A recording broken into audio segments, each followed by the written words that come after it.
तू कमला इहो जई गाल न कर जट शोदा बहु हैराने ना कणक जट दी विकदी है बहु रोंदा ते परेशाने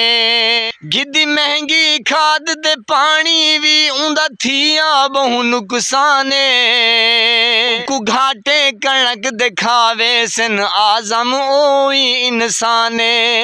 उकु घाटे कणक दिखावे सन आखिर ओ भी इंसाने वदा रोंदा गरीब बेचारा है आहदाए है महंगाई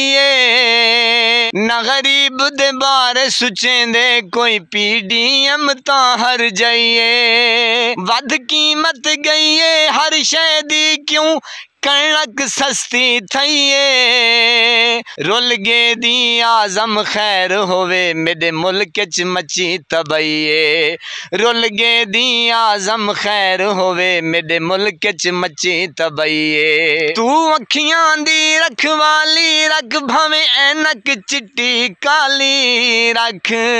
तू सज्जन बन वन खान दवल भावे दुश्मन 35 40 रख तू सज्जन बन वन खान दवल भावे दुश्मन 35 40 रख तू सज्जन बन वन हिक दा बस भावे दुश्मन 35 40 रख।